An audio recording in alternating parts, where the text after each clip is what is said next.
Hi hello नमस्कार. मी गौरी. आजच्या व्हिडिओमध्ये तुम्हा सगळ्यांचं अगदी मनापासून स्वागत करते. बरेच दिवस झालं मी माझ्या चेहऱ्यावरती कोणतीही होम रेमेडी अप्लाय केलेली नाही.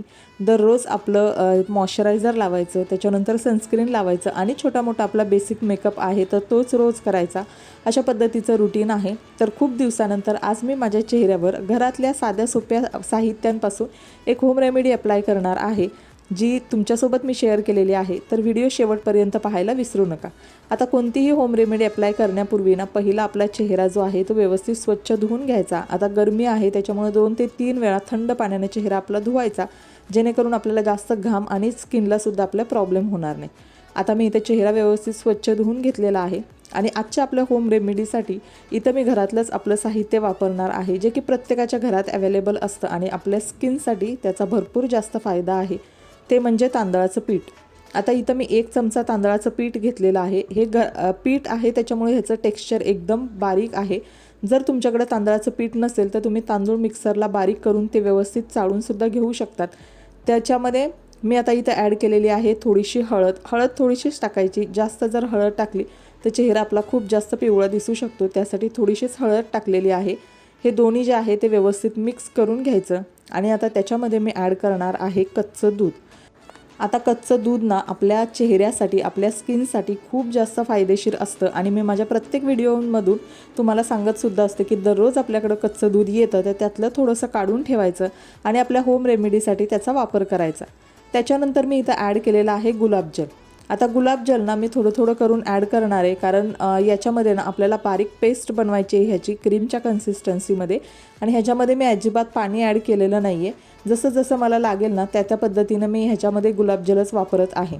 आता ना गरमीचे दिवस आहेत त्याच्यामुळे मी सगळे इन्ग्रेडियंट्स आहेत ते अशा पद्धतीनंच याच्यामध्ये ॲड केलेत, जेणेकरून आपल्या स्किनला त्याचा फायदा होईल. गरमीमध्ये ना चेहरा थोडासा आपला लालसर व्हायला लागतो, चेहऱ्यावर बारीक बारीक पुरळ यायला लागतात, घामामुळे आपल्याला इरिटेशन व्हायला लागतं. तर या सगळ्या गोष्टींसाठी सोल्युशन म्हणून किंवा आपल्या स्किन सन टॅनपासून डॅमेज होऊ नये तर त्यासाठी तांदळाचं पीठ, हळद, गुलाबजल आणि कच्चं दूध या सगळ्या गोष्टी आपल्या चेहऱ्याचं टॅनिंग कमी करण्यासाठी, चेहरा आपला छान तुकतुकीत ग्लोईंग करण्यासाठी खूप जास्त मदत करतात. तर या सगळ्या गोष्टी मी याच्यामध्ये ॲड केलेल्या आहेत. आता व्यवस्थित ह्याचं क्रीमी कन्सिस्टन्सी झालेलं आहे आणि ते व्यवस्थित ना आपल्या चेहऱ्यावर आता तुम्ही अप्लाय करायचं आहे. चेहरा मी अगोदरच स्वच्छ धुवून घेतलेला आहे आणि आता ना व्यवस्थित हे हाताने आणि तुमच्याकडे जर ब्रश असेल तर त्याच्या मदतीने तुम्ही चेहऱ्यावर व्यवस्थित अप्लाय करून घ्यायचं आहे. आता हे अप्लाय करताना सुद्धा ना थोडा वेळ ठेवायचं हे आणि त्याच्यानंतर ना व्यवस्थित मसाज करायचा आणि त्यानंतर हे थोडंसं सुकून देणार आहे मी.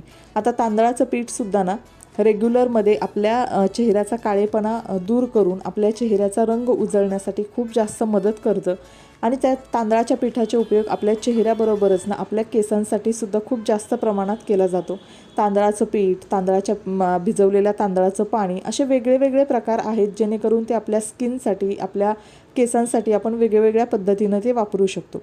आता इथं ना मी व्यवस्थित छानपैकी त्याची लेअर लावून घेते. गळ्यालासुद्धा विसरायचं नाही, कारण काय होतं आपण फक्त चेहऱ्याला अप्लाय केलं तर आपल्या चेहऱ्याचा रंग वेगळा आणि गळ्याचा रंग वेगळा असं न होण्यासाठी कोणताही फेस पॅक असेल, क्रीम असेल, कोणतीही गोष्ट असेल चेहऱ्याबरोबर आपल्या गळ्यालासुद्धा आपण व्यवस्थित अप्लाय करायची.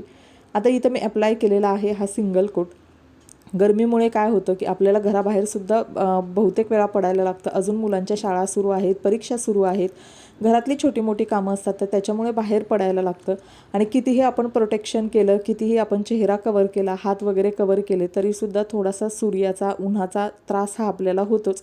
तर त्यासाठी अशा वेगवेगळ्या होम रेमेडीज आहेत तर त्या आपण आपल्या चेहऱ्यावरती, आपल्या केसांवरती अप्लाय करायचं आणि सगळ्यात महत्त्वाचं म्हणजे ना भरपूर पाणी प्यायचं, कारण गरमीच्या दिवसांमध्ये आपल्याला हायड्रेट राहणं खूप जास्त महत्त्वाचं आहे. त्यासाठी लिंबू पाणी असेल, फळांचे ज्यूस वगैरे असतील किंवा डायरेक्टली फळं वगैरे असतील ती, किंवा फक्त आपलं पाणी हे भरपूर जास्त प्रमाणात प्यायचं. पाणी जास्त पिल्यामुळं सुद्धा आपली स्किन ग्लोईंग होण्यासाठी, टवटवीत तजेलदार होण्यासाठी खूप जास्त मदत होते. आता इथं ना हे थोडंसं मी सुकून दिलेलं आहे आणि सुकल्यानंतर ना अशा पद्धतीनं याच्यामध्ये थोडंसंही ओलसरपणा म्हणजे पाण्याचा हात ओला करून न घेता मी अशा पद्धतीनं हे सेमी ड्राय झालेलं आहे ना त्याच पद्धतीनं मी माझ्या चेहऱ्यावर व्यवस्थित मसाज करून घेते. आता लक्षात ठेवायचं, मसाज हा नेहमी ना चेहऱ्यावर वरच्या दिशेने करायचा. काय होतं की जसजसं आपलं वय होतं तसतसं वाढत्या वयाची लक्षणं आपल्या चेहऱ्यांवर दिसायला लागतात, स्किन लूज पडायला लागते आणि मग अशा पद्धतीनं आपण चेहऱ्यावर वरच्या बाजूने मसाज केला ना तर त्या ज्या गोष्टी आहेत वाढत्या वयाची लक्षणं किंवा हे कमी होण्यासाठी मदत होते. या तर सगळ्या गोष्टी आपण कुणीही थांबवू शकत नाही, पण त्या कमी करण्यासाठी आपण अशा पद्धतीच्या home remedies, face massage, face yoga या सगळ्या गोष्टी करू शकतो.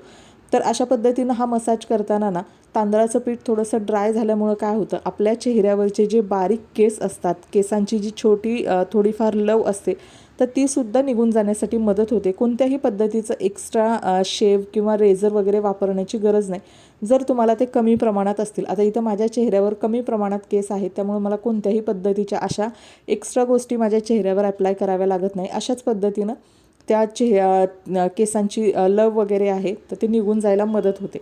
तर इथं अशा पद्धतीनं हे थोडंसं ड्राय होतं आहे तेव्हाच मी व्यवस्थित सगळीकडे मसाज करून घेतलेली आहे, जेणेकरून चेहऱ्यावरचे छोटे मोठे केस असतील तर ते सुद्धा निघून जाण्यासाठी मदत होईल. आता हे जास्तसुद्धा घासायचं नाही, जेणेकरून ना जर तुमचं तांदळाचं पीठ थोडंसं दाणेदार असेल किंवा रवाळ असेल तर स्किनला त्रास होऊ शकतो. आता इथे ना मी आता थोडासा पाण्याचा हात घेतलेला आहे, ओलसर केलेला आहे आणि ओलसर केल्यानंतर आता आपल्या चेहऱ्याला व्यवस्थित मसाज करायचा. त्याच्यामुळे काय होतं, ब्लड सर्क्युलेशन जे आहे आपल्या चेहऱ्याचं तर ते व्यवस्थित रेग्युलराईज होतं आणि त्याच्यामुळे आपल्या चेहऱ्यावरची डेड स्किन निघून जाते आणि आपला चेहरा ग्लोईंग, ब्राईट आणि शाईन होण्यासाठी खूप जास्त मदत होते.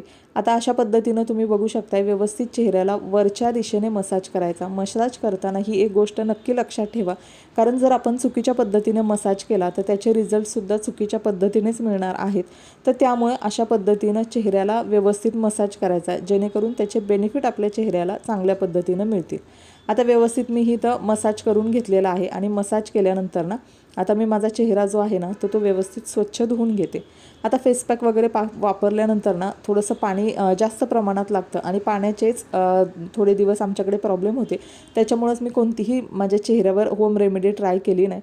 तर आता इथे ना मी चेहरा व्यवस्थित स्वच्छ धुवून घेतलेला आहे आणि तुम्ही इथं बघताय व्यवस्थित चेहरा माझा छानपैकी क्लीन झालेला आहे आणि थोडंसं कुठलाही फेसपॅक आपण चेहऱ्यावर अप्लाय केला ना की आपल्याला खूप छान चेहरा आपला गुळगुळीत झालेला, सॉफ्ट आणि मऊ झालेला जाणवतो. त्याच पद्धतीनं मलासुद्धा तो फील होतो आहे. तर अशा पद्धतीनं तुम्ही हा फेसपॅक उन्हाळ्यासाठी किंवा इतर कोणत्याही सीझनमध्ये तुमच्या चेहऱ्याची काळजी घेण्यासाठी, तुमच्या चेहऱ्याला इन्स्टंट ग्लोईंग आणि ब्राईट बनवण्यासाठी करू शकता. आता एकाच यूजमध्ये तुम्हाला खूप जास्त ब्राईटनेस दिसणार नाही, पण हो हळूहळू तुम्ही त्याचा रेग्युलर वापर केला तर नक्की तुमच्या चेहऱ्यामध्ये, कलरमध्ये त्याचा फरक पडणार आहे. तर चला आजचा व्हिडिओ मी इथंच एंड करते. पुन्हा भेटूया अशाच एका नवीन व्हिडिओमध्ये. व्हिडिओ शेवटपर्यंत पाहिल्याबद्दल मनापासून धन्यवाद. व्हिडिओ आवडला असेल तर व्हिडिओला लाईक आणि चॅनलला सबस्क्राईबसुद्धा करा. Thank you so much. Bye bye.